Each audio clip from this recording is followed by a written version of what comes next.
Hello everybody, I hope you all are doing good. I am Deepika from Learno Hub, एक ऐसा free learning platform जहां पर आप पढ़ सकते हैं physics, chemistry, maths, biology and SST absolutely for free only at learnohub.com।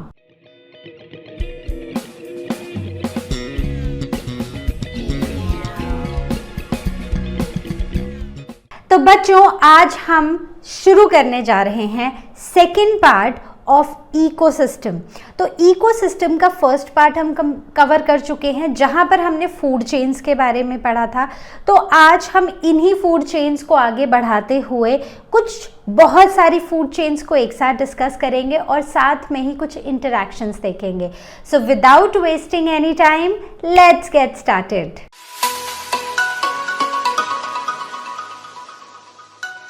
So let us recall ecosystem. तो ecosystem क्या था? तो हमने ये डिस्कस किया था कि अगर हम अपने आसपास देखते हैं तो हमारे आसपास बहुत सारी चीज़ें हैं, बहुत सारे लिविंग ऑर्गेनिजम्स हैं, बहुत सारे नॉन लिविंग थिंग्स हैं। जैसे कि हमारे अराउंड प्लांट्स हैं, एनिमल्स है, हवा है, पानी है, सॉइल है, लैंड है, बहुत सारी चीज़ें हैं। तो जब ये सारी चीज़ें एक दूसरे के साथ आपस में इंटरैक्ट करती हैं तो उसी स्पेस को हम बुलाते हैं इकोसिस्टम। ठीक है, तो इसमें बहुत सारे अलग अलग इकोसिस्टम्स आते हैं, जैसे लेक एक अलग इकोसिस्टम है, फिर फॉरेस्ट एक इकोसिस्टम है, जो हम एक्वेरियम अपने घर में बनाते हैं वो भी एक तरह का इकोसिस्टम ही है। तो इसी के साथ हम आगे बढ़े थे फूड चेन्स पर। तो फूड चेन में हम उन्हीं में से एक सिंपल सी फूड चेन ले लेते हैं, विच starts with all the food chains. They start with, जल्दी से रिकॉल करो किससे स्टार्ट होती हैं सारी food chains. So they start with producers. ठीक है, तो मतलब प्लांट्स, ऑटोट्रॉफ्स। तो ये सारे प्रोड्यूसर्स आते हैं ट्रॉफिक लेवल 1 पर। ठीक है, तो ये सब अपना खाना खुद बनाते हैं, ये हैं प्रोड्यूसर्स। दूसरे स्टेप पर आते हैं हमारे पास वो ऑर्गेनिजम्स जो इन प्लांट्स को डायरेक्टली खाते हैं। कौन होते हैं वो? जल्दी से बताओ। हर्बीवोर्स। ठीक है, तो वो किसी भी तरह का, जैसे अगर हमने यहाँ पर बटरफ्लाई लिया है तो बटरफ्लाई क्या है, वो इन्हीं प्लांट के नेक्टर को सक करता है। सो दे कम एट ट्रॉफिक लेवल 2। ठीक है, तो 2 ट्रॉफिक लेवल समझ आ गए। तो इनको हम यहाँ पर ना प्राइमरी कंज्यूमर भी बुला सकते हैं। ठीक है, तो ये क्या हुए? कंज्यूमर। क्लियर? तो आप बोलोगे तो प्लांट्स क्या हैं? भाई प्लांट्स हैं प्रोड्यूसर्स। ठीक है, तो प्रोड्यूसर सिर्फ एक ही होता है, and in almost every food chain producer हमेशा ट्रॉफिक लेवल 1 पर आता है। राइट, अब उसके बाद उससे नेक्स्ट लेवल पर चलते हैं। तो इन बटरफ्लाइज को कौन खाएगा? से फ्रॉग ने खाया। तो फ्रॉग क्या हुआ? फ्रॉग हुआ कार्निवोर। ठीक है, फ्रॉग हुआ कार्निवोर, और ये आएगा अब नेक्स्ट ट्रॉफिक लेवल पर, और वो कौन सा ट्रॉफिक लेवल होगा? So this is 2, so this is going to be 3। ठीक है, तो ये प्राइमरी कंज्यूमर था। तो मैंने आपको डिग्री से भी बताया था ना, 1 not. So this represents primary.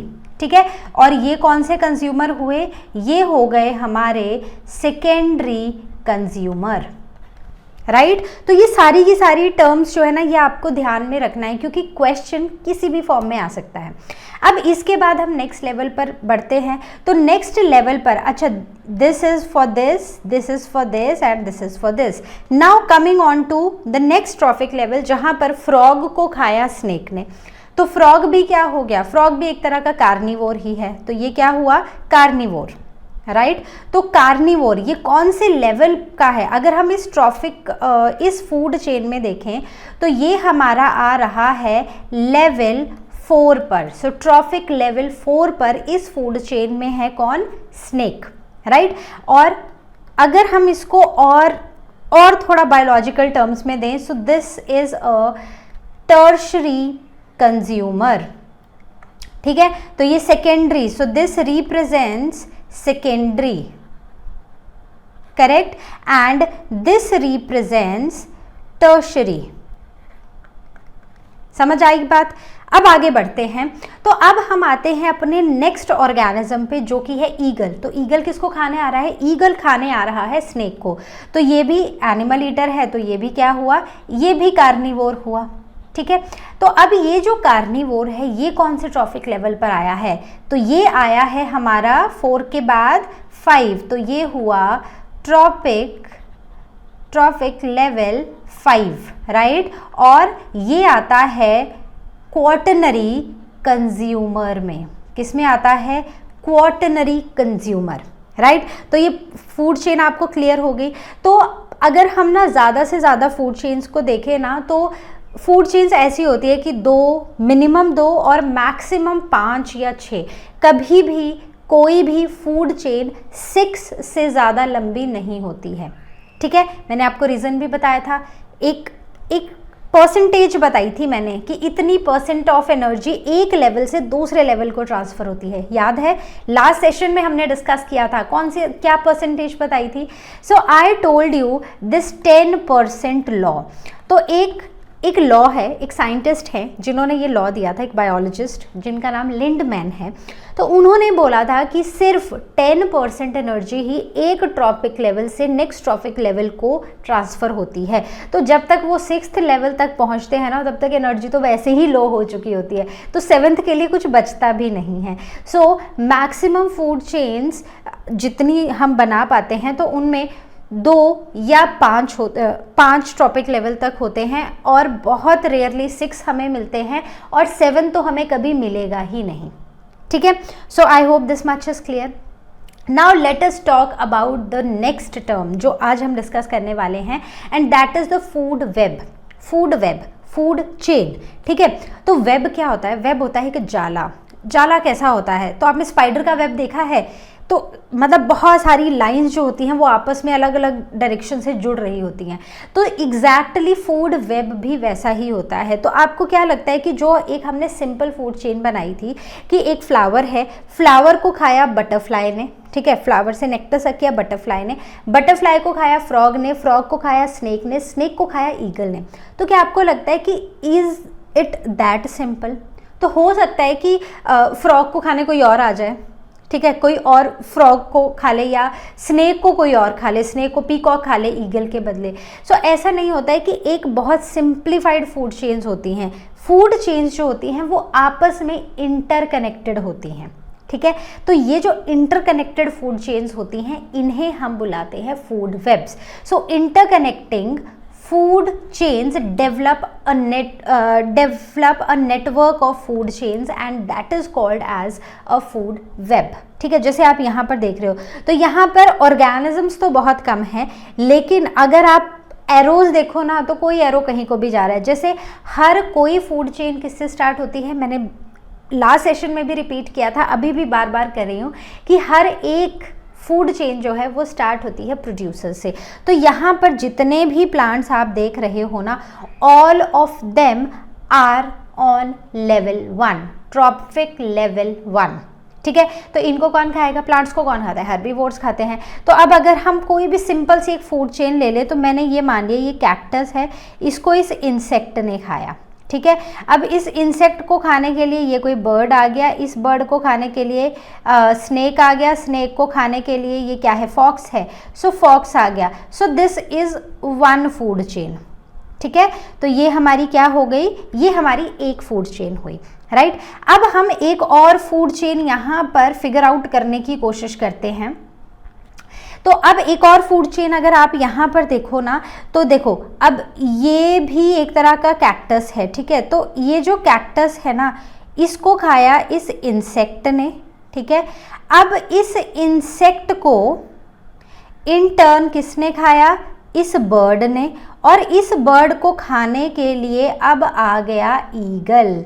तो क्या ये दोनों फूड चेन्स इंटरकनेक्टेड हैं? ऑफ कोर्स हैं। ये जो बर्ड है, एक बार इसको स्नेक ने खा लिया और दूसरी बार हमने ये देखा कि इसी बर्ड को ईगल ने आके भी खा लिया। So are these food chains connected? Of course they are connected. तो ऐसा नहीं है कि सिर्फ 2 ही फूड चेन्स कनेक्टेड हैं। इसमें अगर आप और एरोज को जोड़ोगे ना, तो आपको और भी फूड चेन्स कनेक्टेड मिलेंगी। तो चलो एक और ढूंढ लेनी चाहिए हमें, है ना। तो चलो अब इस तरफ को चलते हैं, जहाँ पर हमारे पास ये है एक प्लांट प्रोड्यूसर। इस प्रोड्यूसर को खाया किसने? इस रैट ने खाया। इस रैट को खाने के लिए आ गया स्नेक, ठीक है। अब इस स्नेक को कौन खा गया? वुल्फ खा गया। तो अगेन ये भी हमारी क्या बन गई? एक और फूड चेन। तो ये जो फूड चेन है, अगर हम इससे ज़्यादा ना इनको ऐसे फिगर आउट करते जाएंगे, ये जो पूरा सिस्टम है ना, ये एक वेब की तरह बनता जाएगा, ठीक है। तो बेसिकली क्या है कि बहुत सारी नेटवर्क है फूड चेन्स का which are interconnected, right, in a natural community of different organisms. तो ये जो फूड चेन्स है, they are not that simple. हर एक ऑर्गेनिज्म के पास एक ऑल्टरनेटिव होता है खाने के लिए या किसी का खाना बनने के लिए, ठीक है।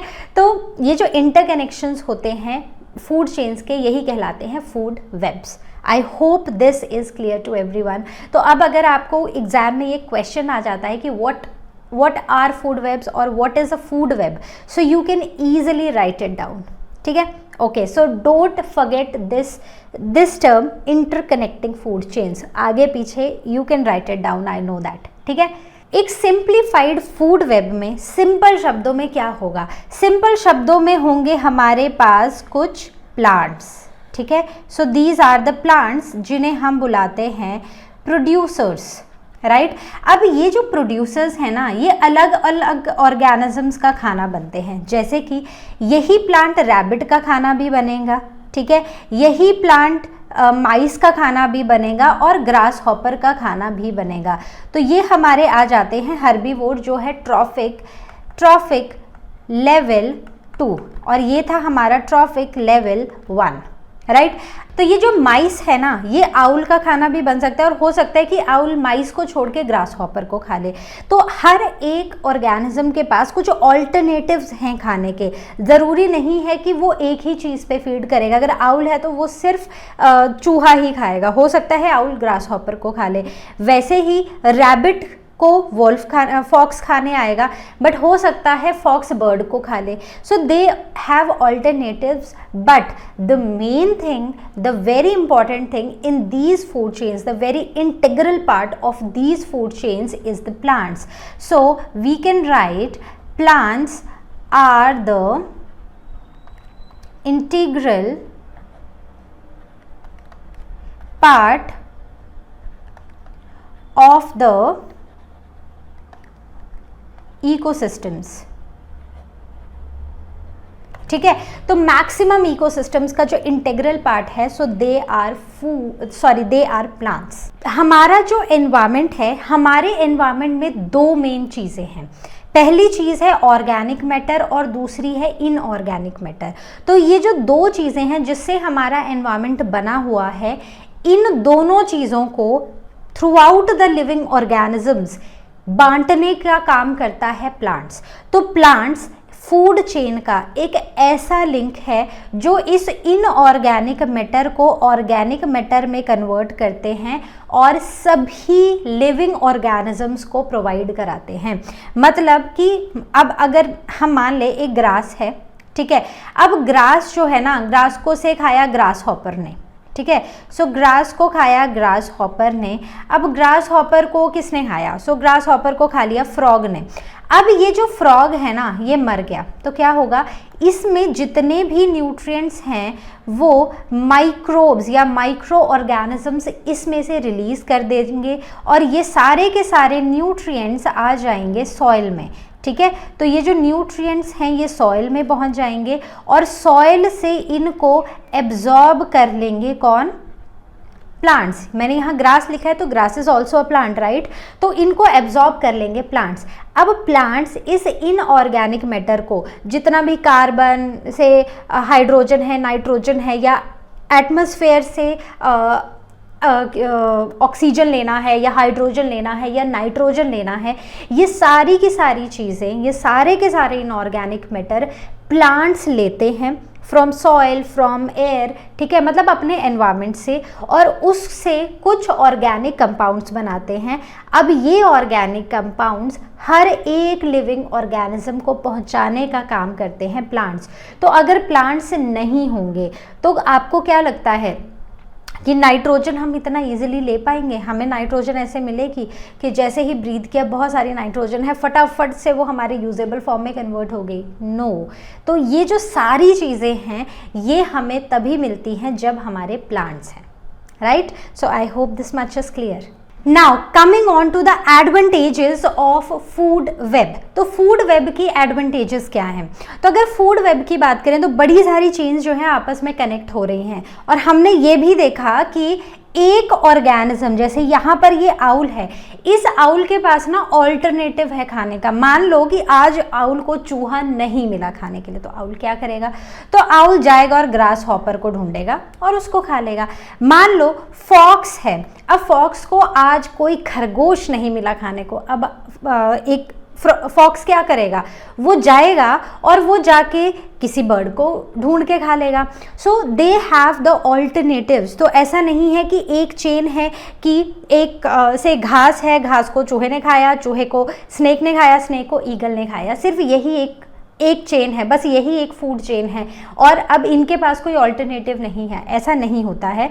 तो इसीलिए पहली चीज़ जो एडवांटेज हम फूड वेब की बताएंगे वो ये है कि यहाँ पर हर एक ऑर्गेनिज्म के पास ऑल्टरनेटिव है फूड के लिए, ठीक है?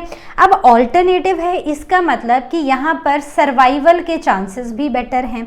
सर्वाइवल के चांसेस बेटर हैं तो इसका मतलब यहाँ पर फूड चेन से ज़्यादा फूड वेब ज़्यादा स्टेबिलिटी प्रोवाइड कर रहा है हमारे इकोसिस्टम को।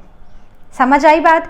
तो can you, if I don't give you the points, even then you can understand the food web and you can write your points. Okay, so I hope food web is clear to you. क्योंकि अब हम आगे बढ़ेंगे जहां पर हम food pyramid की बात करेंगे, ठीक है? पिरामिड, इजिप्ट कौन कौन गया है? नहीं गया है, मैं भी नहीं गई हूँ, लेकिन आपने इजिप्ट के बारे में सुना तो होगा। वहाँ पर अगर आप कभी इजिप्ट घूमने जाओगे तो और आप पूछोगे लोगों से कि क्या देखना चाहिए, क्या देखना चाहिए, आप गूगल पे सर्च करोगे तो क्या आएगा कि वहाँ पर पिरामिड्स देखने चाहिए। तो पिरामिड होता क्या है? बेसिकली एक ऐसा स्ट्रक्चर है जो नीचे से ब्रॉड है और ऊपर को क्या होता जाता है? नैरो होता जाता है, जैसे आप यहाँ स्क्रीन पर देख रहे हो, ठीक है? तो अब हम इन्हीं फूड पिरामिड्स की बात करेंगे, इजिप्ट वाले पिरामिड की नहीं, फूड वाले पिरामिड्स की बात करेंगे, ठीक है? तो चलिए देखते हैं फूड पिरामिड्स होते क्या हैं। तो एक पिरामिड कुछ ऐसा दिखाई देता है जिसमें सबसे नीचे आते हैं प्रोड्यूसर्स। तो इसका मतलब है यहाँ पर हम लिख रहे हैं प्रोड्यूसर्स, ठीक है? उसके ऊपर आते हैं प्राइमरी कंज्यूमर्स, मतलब वो जो अपना खाना खुद नहीं बना रहे हैं और वो प्लांट्स पे डिपेंडेंट है। उसके ऊपर आते हैं सेकेंडरी कंज्यूमर्स, मतलब वो ऑर्गेनिजम्स जो प्राइमरी कंज्यूमर्स को खा रहे हैं, वो उनका खाना है, ठीक है?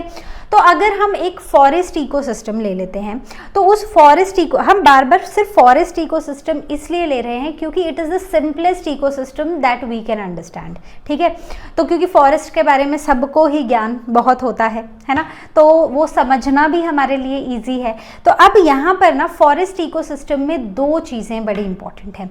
यहाँ पर जो पिरामिड्स हैं ना, वो पिरामिड्स बहुत तरीकों के होते हैं, लेकिन इस क्लास में हम दो तरह के पिरामिड्स की बात करेंगे।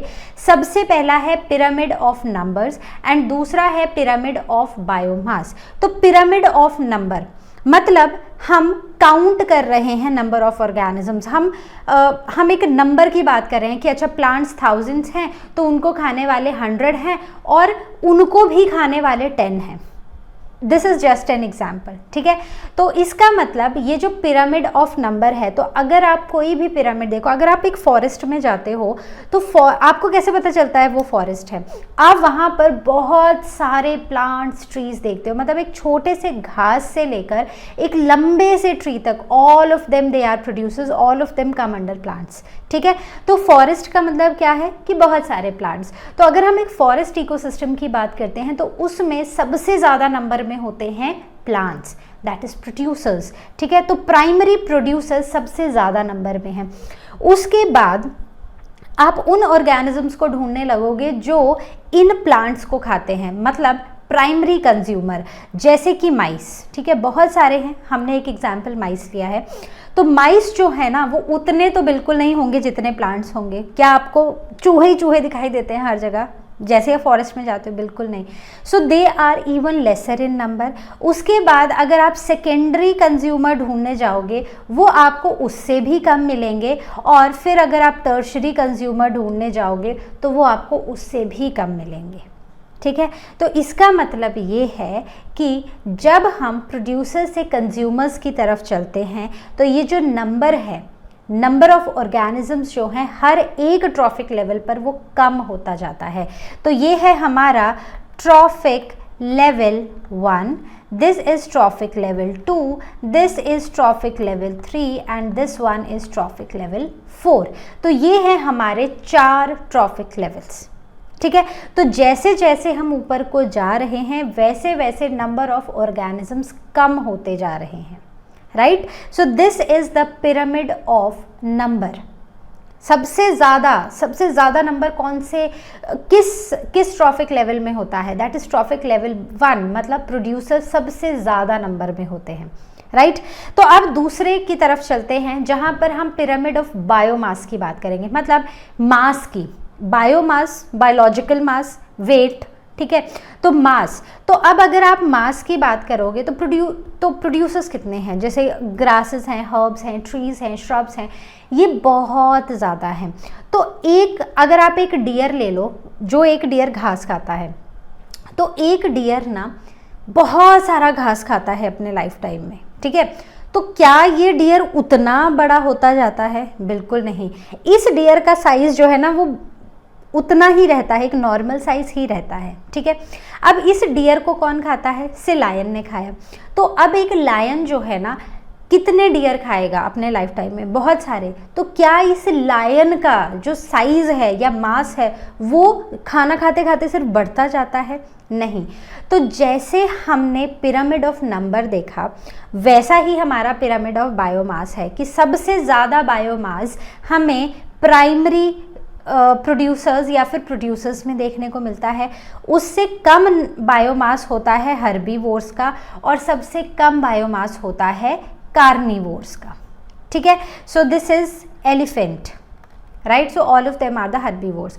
तो यहाँ पर जो इन पिरामिड्स की हम बात कर रहे हैं, ये कैसे पिरामिड्स हैं? जब भी कोई पिरामिड ऐसा होगा, पिरामिड क्या होता है? एक ऐसा स्ट्रक्चर जिसका बेस काफ़ी ब्रॉड होता है और वो ऊपर को नैरो होता जाता है। तो जब भी हम किसी ऐसे पिरामिड की बात करते हैं, so this pyramid is said to be upright, ठीक है। इस पिरामिड को अपराइट बुलाया जाता है। अगर हम किसी ऐसे पिरामिड की बात करें तो इस पिरामिड को क्या बुलाया जाएगा? इन्वर्टेड, ठीक है। तो अभी फिलहाल इन्वर्टेड पिरामिड्स आपके सिलेबस में नहीं है, इसलिए हम नहीं पढ़ेंगे। तो ये कुछ ऐसे पिरामिड्स होते हैं जहाँ पर जो प्लांट्स होते हैं ना वो कम होते हैं, और जैसे जैसे हम ऊपर की तरफ बढ़ते जाते हैं तो जो नंबर ऑफ ऑर्गेनिजम्स हैं वो बढ़ते जाते हैं। तो आप बोलोगे ऐसा कैसे हो सकता है? ऐसे हो सकता है, एक ट्री के बारे में सोचो, एक ट्री को कंसीडर करो। तो क्या हम ट्री को एक इकोसिस्टम मान सकते हैं? बिल्कुल मान सकते हैं। तो अब ये एक ट्री है, अब इस ट्री के ऊपर सोचो कितने इंसेक्ट्स रहते होंगे। तो क्या नंबर ज़्यादा नहीं है?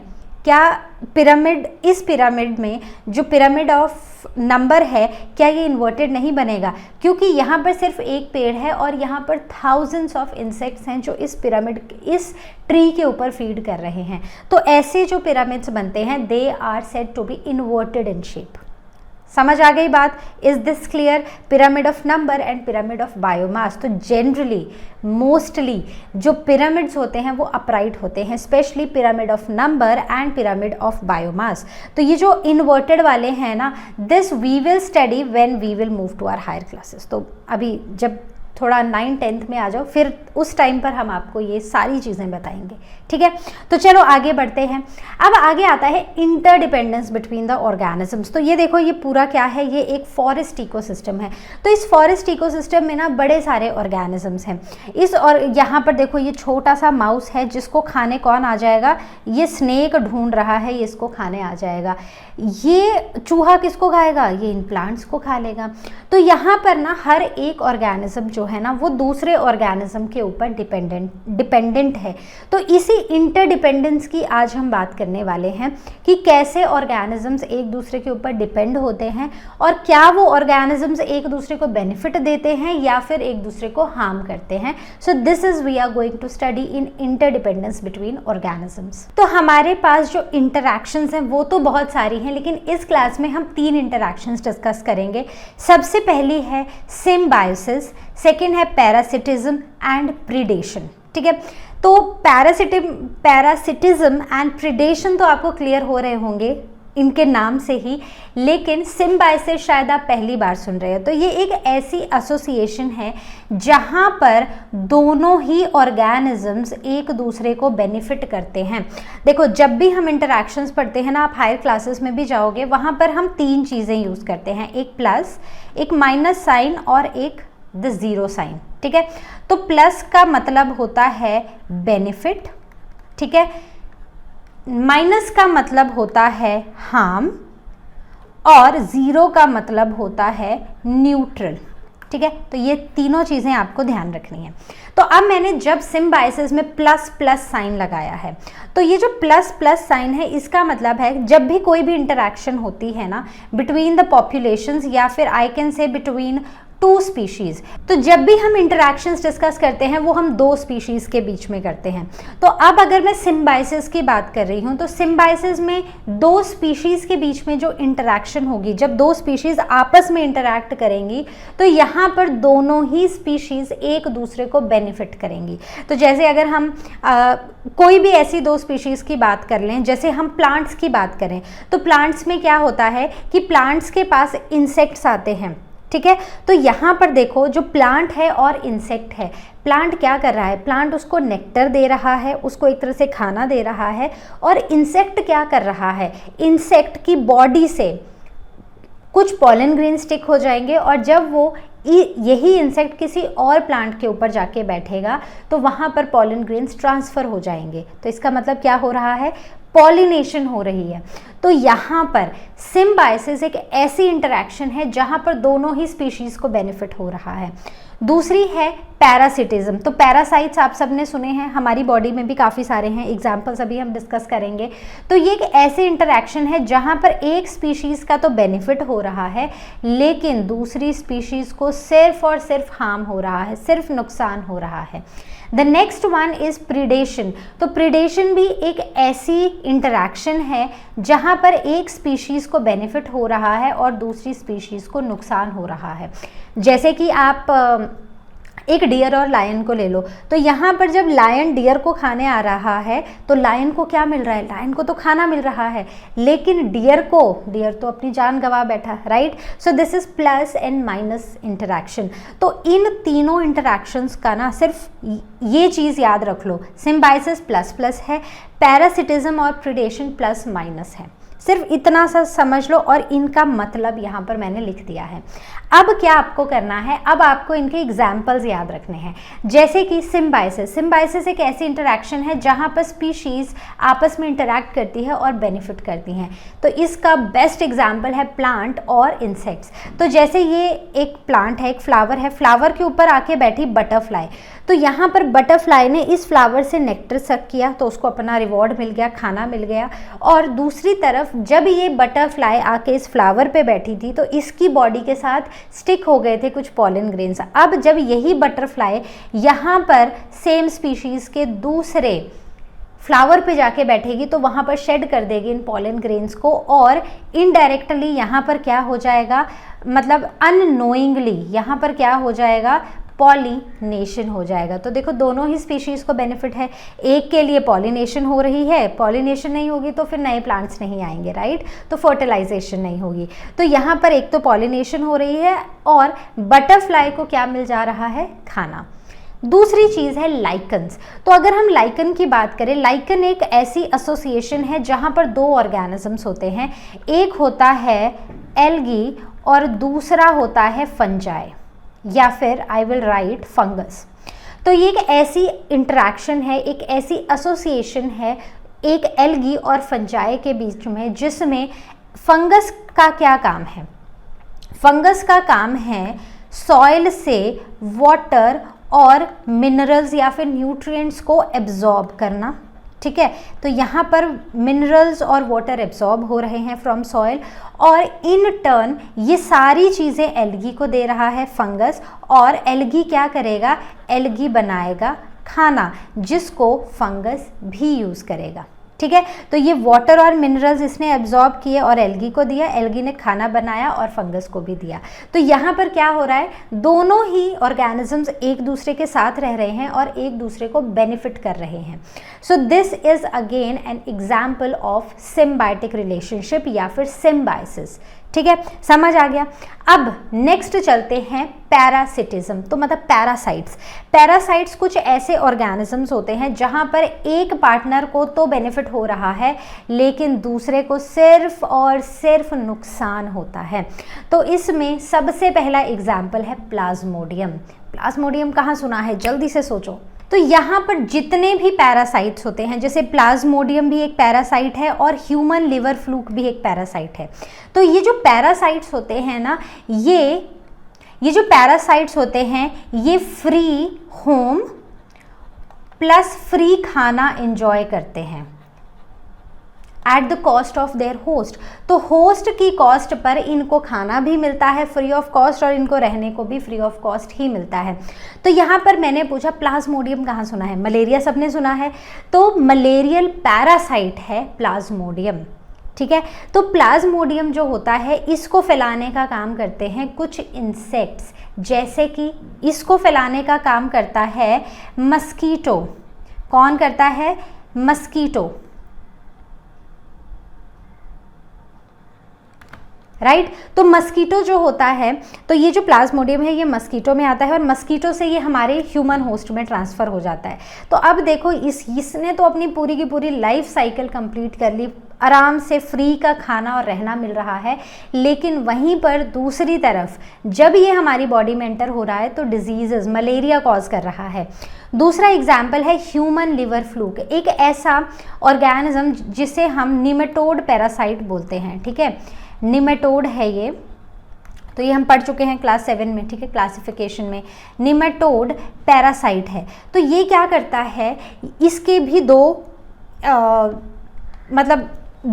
अपनी लाइफ साइकिल को पूरा करने के लिए दो और होस्ट इसको चाहिए होते हैं। One is snail and another one is fish. तो ये जो दोनों ही ऑर्गेनिजम्स होते हैं ये इसकी लाइफ साइकिल को कंप्लीट करने में इसकी हेल्प करते हैं, और यहाँ पर भी इसका तो पूरा लाइफ साइकिल कंप्लीट हो जाता है, इसका खाना पीना सब हो जाता है, लेकिन जब ये होस्ट के अंदर एंटर करता है, जब ये हमारे अंदर एंटर करता है तो ये हमारा रिवाइवल मुश्किल करा देता है, ये हमारी ग्रोथ मुश्किल करा देता है, ये हमारी बॉडी में रिप्रोडक्टिव प्रॉब्लम्स ले आता है। तो यहाँ पर होस्ट का रिप्रोडक्शन, रिवाइवल, रीग्रोथ सब कुछ जो है वो ख़राब हो जाती हैं। So this is the another example of parasitism. अब आते हैं प्रीडेटर्स। तो प्रीडेटर्स के तो बड़े सारे एग्जाम्पल्स हैं, जितनी भी हमने लाइफ साइकिल्स, फूड चेन्स पढ़ी हैं। तो ये जो फूड चेन्स होती हैं ना, इन फूड चेन्स में डिफरेंट ऑर्गेनिज्म होते हैं। जैसे एक ऑर्गेनिज्म दूसरे ऑर्गेनिज्म को खा रहा है, जैसे कि अगर आप एक छोटी सी चिड़िया की बात करो, तो अगर चिड़िया इस स्नेल को खा रही है, इस छोटे से इंसेक्ट को खा रही है, तो ये भी एक तरह से प्रीडेशन ही है।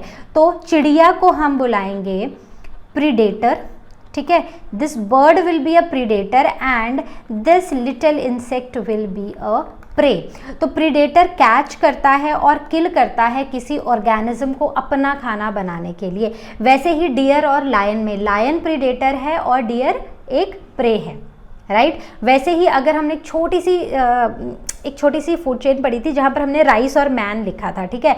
तो हमने लिखा था राइस और मैन, ठीक है। तो यहाँ पर एक तरह से मैन जो हुआ ना, हम हैं प्रीडेटर और हम किसको खा रहे हैं? अपने प्रे को। तो हमारा प्रे कौन है? हमारा प्रे है राइस। तो यहाँ पर ये प्रीडेटर है जो इस प्रे को खा रहा है। So this is an example of predation. और यहाँ पर किस तरह की इंटरैक्शन है? Plus minus, right. So I hope this is clear. So now coming on to two terms, that is fauna and flora of forest ecosystem. तो अगर हम fauna और flora की बात करें तो ये दोनों जो terms हैं ना, ये कुछ हमें बताती हैं. फ्लोरल तो मतलब प्लांट्स, ठीक है, फ्लोरल या flora, so that indicates plants. तो एक एरिया में, एक पर्टिकुलर एरिया में जितने भी प्लांट्स नेचुरली प्रेजेंट हैं उसे हम बुलाते हैं उस पर्टिकुलर रीजन का फ्लोरा। वैसे ही जितने भी प्लांट्स जितने भी एनिमल्स एक पर्टिकुलर रीजन में नेचुरली प्रेजेंट है उसे हम बुलाते हैं उस पर्टिकुलर रीजन का फौना, ठीक है। So flora is a term जो हमें प्लांट्स बताता है एंड फौना बताता है animals of a particular region, right. तो ये दोनों टर्म्स क्लियर हैं। अब ये जो फौना और फ्लोरा है ना, ये हम ऐसे नहीं डिफाइन कर सकते कि ये सारा एक रीजन का फ्लोरा है या ये फौना है, मतलब यहाँ के ये प्लांट्स हैं और ये एनिमल्स हैं। तो जैसे टेम्परेचर बदलता है, गर्म है, ठंडा है, मॉडरेट है, तो उसके हिसाब से हर एक रीजन का प्लांट और एनिमल्स बदलते हैं। तो इसीलिए हम कोई एक फ्लोरा या फौना हम डिस्क्राइब नहीं कर सकते थ्रू आउट द रीजन्स के लिए। तो इसीलिए ना हम कुछ फॉरेस्ट पढ़ेंगे और उन फॉरेस्ट के फौना और फ्लोरा जानने की कोशिश करेंगे। तो सबसे पहले the kinds of forest that we are going to study and they are present in India. सबसे पहला है tropical rain forest, then tropical deciduous forest and coniferous forest. तो अब इनका टेम्परेचर देखेंगे और ये देखेंगे कि यहाँ पर कैसा फौना और फ्लोरा हमें देखने को मिलता है। सबसे पहला है ट्रॉपिकल रेन फॉरेस्ट। तो मतलब ट्रॉपिक एरिया एक ऐसा एरिया है जहां पर सनलाइट ऑलमोस्ट डायरेक्टली हिट करती है। तो इसका मतलब यहाँ का टेम्परेचर जो है ना वो थोड़ा हाई ही रहता है। So it is generally between 21 to 30 degree Celsius. तो ये हमें इंडिया में कौन से रीजन में देखने को मिलता है? So the west coast of India, India के वेस्ट साइड पर, वेस्ट कोस्ट पर और नॉर्थ ईस्ट हिमालयाज में हमें ट्रॉपिकल रेन फॉरेस्ट देखने को मिलते हैं। यहाँ का जो फ्लोरा होता है ना दैट इज एवरग्रीन, मतलब यहाँ पर जो ट्रीज है ये एक ऐसा टेम्परेचर है ना जहाँ पर बहुत सारे एनिमल्स सर्वाइव कर सकते हैं। तो यहाँ पर एवरग्रीन ट्रीज आपको देखने को मिलेंगे, बैम्बूज देखने को मिलेंगे, फर्न्स और श्रब्स देखने को मिलेंगे। वैसे ही अगर हम यहाँ के फौना की बात करते हैं तो यहाँ पर आपको jungle cats, leopards, monkeys, flying squirrel, then snakes, centipedes, millipedes, बहुत सारे इंसेक्ट्स और स्नेल्स देखने को मिलेंगे। तो बेसिकली ये वो रीजन है जहां पर काफ़ी अच्छी बारिश भी मिलती है, मतलब जितनी चाहिए उतनी है, जिसकी वजह से ये एरिया बहुत सारे फौना और फ्लोरा को सपोर्ट करता है, ठीक है। Next is temperate deciduous forests. तो ये वो रीजन है जहाँ का टेम्परेचर काफ़ी ज़्यादा वेरी करता है, मतलब जब यहाँ पर सर्दी होती है तो बहुत सर्दी होती है और जब यहाँ पर गर्मी होती है तो वो भी बहुत ज़्यादा होती है। तो जो टेम्परेचर वेरिएशंस है ना वो नेगेटिव से पॉजिटिव तक जाता है। दूसरा, ये कहाँ पर हमें देखने को मिलता है? ये हमें इंडिया के ईस्ट कोस्ट पे देखने को मिलता है। यहाँ के जो पेड़ पौधे हैं उनमें आते हैं teak, sandalwood and sal, right. और यहाँ के फौना में आते हैं moths, beetles, deer, wolves and foxes, जो इस वाइड रेंज ऑफ टेम्परेचर में खुद को एडजस्ट कर सकते हैं। तो यहाँ पर एवरग्रीन ट्रीज तो हो ही नहीं सकते क्योंकि यहाँ पर टेम्परेचर की वेरिएशन बहुत ज़्यादा है। Now coming on to coniferous forest, ये एक ऐसा रीजन है जहाँ पर यूजुअली ठंडा रहता है और जब सर्दियाँ होती हैं तो टेम्परेचर काफ़ी नेगेटिव में जाता है। तो यहाँ पर नेगेटिव टेम्परेचर होता है इन विंटर्स, और अगर हम समर्स की बात करते हैं तो यहाँ पर टेम्परेचर 20 डिग्री सेल्सियस से ज़्यादा नहीं होता है, ठीक है। तो ये हमें कहाँ देखने को मिलेगा? कहाँ पर होता है इतना नेगेटिव टेम्परेचर? स्पेशली हिमालयाज में, जो हिमालय रीजन जहाँ पर हाई ऑल्टीट्यूड है, 1700 से 3000 metre above the sea level होगा। तो यहाँ का जो फ्लोरा होगा that is fir and pine trees, और यहाँ के फौना में आपको स्क्विरल, डियर, गोट, वॉल्फ, बहुत सारे बर्ड्स आपको देखने को मिलेंगे। तो ये वो रीजन है जहाँ पर अगेन आपको एवरग्रीन ट्रीज नहीं मिल सकते हैं। क्यों? क्योंकि यहाँ पर का जो टेम्परेचर है वो बहुत कम होता है, ठीक है। So this was all about the kinds of forests in India. Now there are some more forest in India, जो एक रिजर्व नेशनल पार्क्स बना दिए गए हैं या अलग अलग तरह से वहाँ पर एनिमल्स को कंजर्व किया जाता है, प्रिजर्व किया जाता है। प्रिजर्व इन द सेंस उनको उनके नेचुरल हैबिटेट में रहने दिया जाता है। सबसे पहला है गिर फॉरेस्ट। तो गिर फॉरेस्ट है गुजरात में, और यहाँ का जो फ्लोरा है वो काफ़ी लार्ज शेडी ट्रीज आपको देखने को मिलेंगे जैसे पीपल, एकेशिया और नीम, और यहाँ पर बहुत ज़्यादा वाइल्ड बुशेस और ग्रासेस भी देखने को मिलेंगी। साथ ही साथ इस फॉरेस्ट में आपको देखने को मिलेंगे bear, dogs, cats, rats, rabbits, crows, kids and vultures. और मेनली मोस्ट सिग्निफिकेंट एनिमल इस फॉरेस्ट का है लायन। तो जब भी अगर आप कभी जंगल सफारी जाओगे गिर फॉरेस्ट में, तो वहाँ पर आपका एक ही मोटिव होगा, क्या होगा कि बस लायन स्पॉट हो जाए, ठीक है। So this is about the Gir forest. The next is Jim Corbett national park, जो कि है उत्तराखंड में। तो जब आप वहाँ पर अलग अलग जोन्स हैं जहाँ पर ये माना जाता है कि कभी किसी जोन में आपको टाइगर देखने को मिलेगा, कभी कहीं। तो यहाँ पर ये जो जिम कॉर्बेट नेशनल पार्क है, यहाँ पर इसे कॉर्बेट टाइगर रिजर्व भी बोला गया है। तो यहाँ पर आपको बहुत सारे पाइन ट्रीज देखने को मिलेंगे, श्रब्स और ग्रासेस देखने को मिलेंगी। और जैसे आप वहाँ पर जाओगे ना, तो बीच बीच में आपको वो थोड़ी रिवर टाइप, जो अगर बारिश में जाओगे तो बहुत ज़्यादा पानी होगा, नहीं तो इतना पानी होता नहीं है। और साथ में आपको यहाँ पर फौना जो देखने को मिलेगा, उसमें आपको बहुत सारे एनिमल्स देखने को मिलेंगे। और स्पेशली यहाँ की खासियत ये है कि आपको बस एक बार टाइगर दिख जाए। सो टाइगर दिखना वहाँ का एक मेन एजेंडा है, एक मोटिव है वहाँ पर जंगल सफारी जाने का। So now comes the next forest reserve in India, and that is Jaladpara Sanctuary, which is in West Bengal. तो यहाँ पर भी ना बहुत तरह के ट्रीज़ देखे जाते हैं, स्पेशली बैनियन ट्रीज़ बहुत सारे देखे जाते हैं। और यहाँ का जो फौना है, उस फौना में काफ़ी सारे बर्ड्स और एनिमल्स हैं, लेकिन यहाँ की स्पेशलिटी है राइनोसोरस, ठीक है। तो यहाँ पर बहुत सारे राइनोसोरस या राइनोज देखने को मिलते हैं। Okay, so now coming on to why ecosystem is at risk. तो क्वेश्चन ये है कि ये जो हमारे इकोसिस्टम्स हैं, ये रिस्क पे क्यों हैं, प्रॉब्लम्स कहाँ पर हैं। तो आपने, जैसे हम शुरू से डिस्कस करते आ रहे हैं कि हमने काफ़ी सारे फॉरेस्ट ऐसे देखे हैं इन द रीसेंट ईयर्स जहाँ पर कोई ना कोई प्रॉब्लम्स है, जैसे कि जहाँ पर कटिंग हो रही है, बहुत ज़्यादा डिफॉरेस्ट्रेशन हो रहा है, we are clearing the lands for cultivation purposes, ठीक है। दूसरा, फॉरेस्ट फायर्स बहुत ज़्यादा कॉमन हो गई हैं।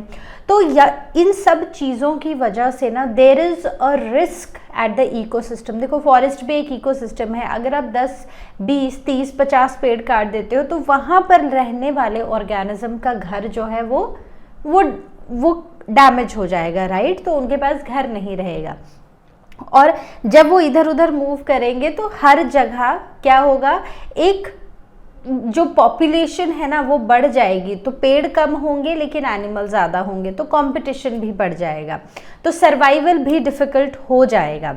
तो यहाँ पर सबसे पहला फैक्टर है रिस्क पे आने का, इंडस्ट्रियलाइजेशन। तो जब इंडस्ट्रीज़ बढ़ती हैं तो इसका प्रेशर कहीं ना कहीं हमारे इकोसिस्टम पर ही पड़ता है। So there are many cement factories. तो सीमेंट फैक्ट्रीज को जो रॉ मटेरियल चाहिए ना, वो यूजुअली इनको मिलता है माउंटेन से, हिल से। तो there are many cement factories. So one is in Himachal and at a place called Barmana. So what they are doing, they are getting their raw material from nearby mountains और hills. तो वहाँ पर क्या problem है कि उन hills को totally almost ख़त्म कर दिया गया है रॉ मटेरियल लेने के चक्कर में। सो इसीलिए इंडस्ट्रियलाइजेशन कहीं ना कहीं इकोसिस्टम को अफेक्ट कर रही है। अब वहाँ पर उन माउंटेन्स में फॉरेस्ट थे, उन फॉरेस्ट में एनिमल्स रहते थे, लेकिन अब हमने उनके घर को तोड़ दिया है, right. Second is the scientific approach towards life. So scientific approach towards life is good, so that is fine, but the problem comes when we excessively use the resources. तो हमने already I think class 7 में ये chapter पढ़ा है। तो जब हम किसी भी चीज़ को excessively यूज़ करते हैं तो वहाँ पर क्या होता है, वहाँ पर हमारा जो इकोसिस्टम है वो रिस्क पे आ जाता है, ठीक है। तो हम एक्सेसिवली यूज़ कर रहे हैं, हम ये नहीं देख रहे हैं कि कहाँ पर कि आज अगर हम यूज़ कर रहे हैं, but in future these resources might get exhausted. तो ये साइंटिफिक अप्रोच के चक्कर में ना हम लोग इकोसिस्टम को बहुत ज़्यादा डैमेज कर रहे हैं। पहले जब हमें कहीं जाना होता था तो हम ट्रेन्स का यूज़ करते थे, बहुत कम लोगों के पास अपने पर्सनल व्हीकल्स थे, लोग साइकिल्स पे जाते थे, लोग बैलगाड़ियों का यूज़ करते थे। लेकिन अगर आज हम देखें तो आज ऑलमोस्ट हर एक इंसान के पास अपना एक पर्सनल व्हीकल है, चाहे वो 2 व्हीलर हो चाहे 4 व्हीलर हो। अगर हमें पहले एक जगह से दूसरी जगह जाना होता था तो हम ट्रेन्स का यूज़ करते थे, और ट्रेन्स यूजुअली जहाँ पर 3 दिन लेती थी, आज वहीं पर एरोप्लेन के थ्रू अगर हम जाएं तो हम 3 घंटे में पहुँच जाते हैं। तो इस तरह हमने काफ़ी सारी एडवांसमेंट्स की हैं, हमने अपनी लाइफ को और बेटर बनाने की और स्मूथ बनाने की कोशिश की है, लेकिन इस सब के चलते हमारे नेचुरल रिसोर्सेज पर बहुत ज़्यादा प्रेशर है। हम इकोसिस्टम्स को कहीं ना कहीं डिस्टर्ब कर रहे हैं। तो अब ये जो सारे व्हीकल्स हैं ये कैसे चलते हैं? फॉसिल फ्यूल से। हमें पेट्रोल डीजल चाहिए होता है जो हमें फॉसिल फ्यूल से मिल रहा है। तो अब यहाँ पर प्रॉब्लम ये है कि हम इतना एक्सेसिवली यूज़ कर रहे हैं अपने रिसोर्सेज को कि हमारा पूरा का पूरा इकोसिस्टम डिस्टर्ब हो रहा है। हमारे आसपास रहने वाले ऑर्गेनिजम्स, बाकी लिविंग ऑर्गेनिजम्स भी डिस्टर्ब हो रहे हैं। तो ये माना जाता है कि जिस पेस पर आज हम चल रहे हैं ना, अगर हम ऐसे ही चलते रहे, so in another 150 years we are going to exhaust all our fossil fuels. तो ये जो शान से गाड़ियों में जाना है और सफ़र करना है, हवाई सफ़र करना है, ये सब धीरे धीरे अब ख़त्म हो जाएगा। तो हमें आज के बारे में तो सोचना है। साइंटिफिक अप्रोच अपनी लाइफ में लाना is good, but the problem is we should not do this at the cost of our ecosystem, at the cost of our nature। ठीक है, so I hope this is clear। यहाँ पर question ये आता है कि चैलेंजेस क्या क्या है। चैलेंजेस ये आ रहे हैं कि जैसे जैसे हम एक्सेसिवली यूज़ कर रहे हैं अपने रिसोर्सेज को, तो रिसोर्सेज कहाँ से आ रहे हैं? नेचर से आ रहे हैं। तो नेचर क्या है? This ecosystem, the natural ecosystems. तो यहाँ पर क्लाइमेट चेंज, अर्थ का क्लाइमेट, अगर आप अर्थ का एवरेज टेम्परेचर देखो ना थ्रू आउट द ईयर्स, तो एवरेज टेम्परेचर बढ़ता जा रहा है। इसका मतलब क्या है? इसका मतलब है गर्मी बढ़ती जा रही है। क्यों बढ़ रहा है? क्योंकि बहुत ज़्यादा डिफॉरेस्टेशन हो रही है। और हमें पता है कि जो फॉरेस्ट होते हैं या प्लांट्स, ट्रीज होते हैं, they all take in carbon dioxide from the air and they give out oxygen. ठीक है, तो यहाँ पर ये जो कार्बन डाइऑक्साइड की फिक्सेशन है ना, ये कम हो गई है। क्यों? क्योंकि पेड़ कम हो गए हैं। तो अगर पेड़ कम है तो जितनी भी कार्बन डाइऑक्साइड है वो एटमॉस्फेयर में ही रहेगी। अब जब ये एटमॉस्फेयर में ही रहेगी तो ये यहाँ को डैमेज ही करेगी। कैसे करेगी? जो टेम्परेचर है वो बढ़ता जाएगा। ठीक है, सो जब भी सन रेज आती हैं अर्थ पर, तो ये जो रेज है ना, some of the rays they bounce back, but some of the rays they get captured. इसीलिए अर्थ का टेम्परेचर रात को एकदम डाउन नहीं जाता है। तो कुछ जो सन रेज है ना वो हमारा एटमॉस्फेयर कैप्चर कर लेता है। तो यहाँ पर जो रेज हैं वो ज़्यादा रह जा रही हैं अर्थ पे, जिसकी वजह से जो टेम्परेचर है ना अर्थ का वो धीरे धीरे बढ़ रहा है। अब टेम्परेचर बढ़ रहा है तो क्या होगा? जितने भी हमारे आइस कैप्स है या स्नो कैप्स हैं, अब उनका मेल्टिंग शुरू हो गया है। तो उनके मेल्टिंग की वजह से सी लेवल बढ़ता जा रहा है। तो लैंड वाला एरिया कम होता जा रहा है और सी वाला जो एरिया है वो बढ़ता जा रहा है। ठीक है, तो यहाँ पर हमारा क्लाइमेट बहुत ज़्यादा चेंज हो चुका है। Second is vector borne diseases. तो इसी से ना, अब देखो, जब हमारा इकोसिस्टम बदलेगा तो हमारे आसपास काफ़ी सारी चीज़ें बदलेंगी, उसमें जो डिजीजेस हैं वो भी बढ़ेंगी। तो कुछ ऐसी डिजीजेस होती हैं, जैसे हमने डिस्कस किया था, एक डिजीज़ कौन सी डिस्कस की थी?